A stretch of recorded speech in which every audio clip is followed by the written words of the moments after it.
Hello and welcome, foolish mortals. It's Dan the Pen Collector. I just wanted to come on today and talk a little bit about our Walt Disney World trip in 2021. As you've probably noticed, I've started posting some of the videos from Disney World, and I wanted to speak a little bit about our experience. Just as a little bit of a background, we took 17 family members for 10 nights in 5 different rooms at Pop Century Resort at Disney World. Normally this is a thing that we do every few years, and to be honest, we had a fantastic time at Disney World, but there were some differences that were definitely missed. Now, one of the things that we noticed when our time came around to go, they had already removed the outside and inside masking ordinances, except for if you were on Disney transportation. So we continued to have to mask while we were on the monorail. We continued to have to mask while we were on the Skyliner. But other than that, ferries, boats, those types of transportations did not require masks. So for the most part, we didn't have to wear a mask most of our trip. Being vaccinated, we felt comfortable with following that policy, and we did see some masks there, and of course they still ask anyone who's not vaccinated to please continue to wear a mask.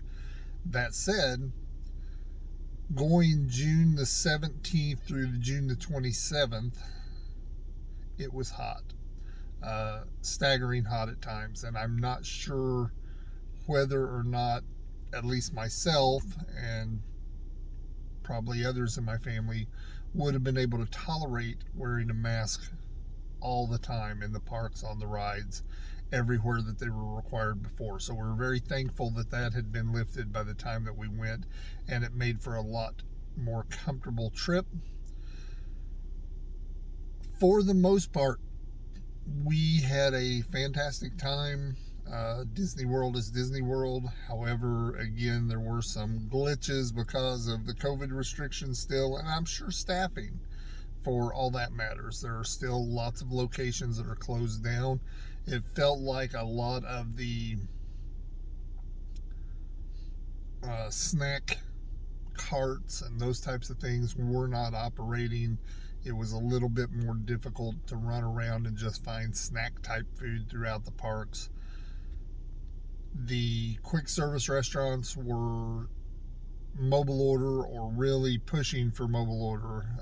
I did notice several of them that you could go to a window and order, but it seemed to make that process a lot more difficult. So mobile order was kind of a must for quick service, and of course with mobile order you're paying by mobile and everything else. So that was a little bit different for us for Disney World, but we were able to negotiate that and work that out okay. And that includes, the mobile order even includes like the resort quick service down at the main building at the resort. So that was something that was, I don't think culture shock necessarily, but it was different. The other thing is that several of the restaurants and quick service places are still closed. Some of them have moved some of their food items to other restaurants so that they're still available, but it felt a little different having that many places actually closed down to where you could not access them even if you wanted to. So that was a different feel as well. Now, we were there during a time before they restarted the fireworks here the 1st of July, so there were no fireworks or evening shows going on. That was kind of strange to me. I really didn't think I would miss that, but to be honest, I did. The fireworks are the finale to the day, and they just seem to cap off the day, and not having that opportunity at the end of the day was just a little bit of a letdown.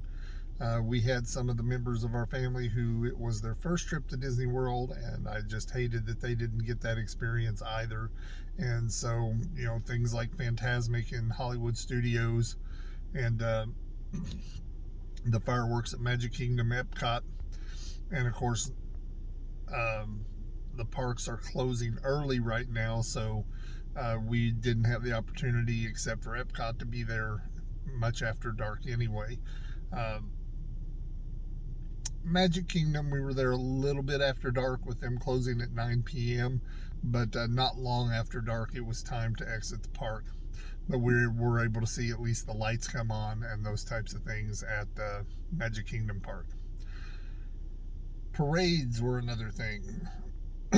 I enjoy the parades. There are some in my family that preferred the cavalcades that we saw this time around, and we were able to see cavalcades in every single park, which was kind of nice. I mean, we saw everything from Mickey and Minnie to the princesses in Magic Kingdom.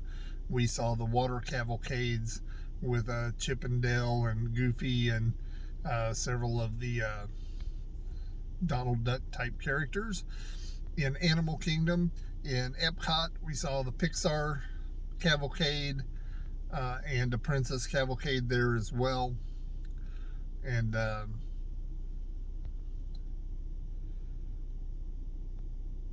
let's see here. So Animal Kingdom, yeah, and so every single park had at least a couple of cavalcades, which generally consisted of a single float or two.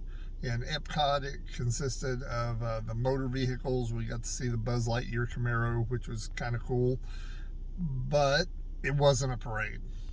You know, the long, big float coming down the street, music and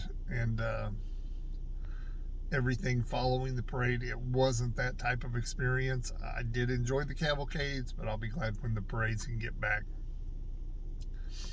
Restaurants were another issue. We were a big group, 17. We were able to make all of our dining reservations early. They are not accommodating that large of groups at this time, or weren't while we were there. So our group had to split apart during meals, and that was probably one of the biggest issues we had at Disney World this time. Normally when we go as a large family, we try to eat at one of the full service restaurants a day, to where we can come together as a group and discuss our day and our excitement.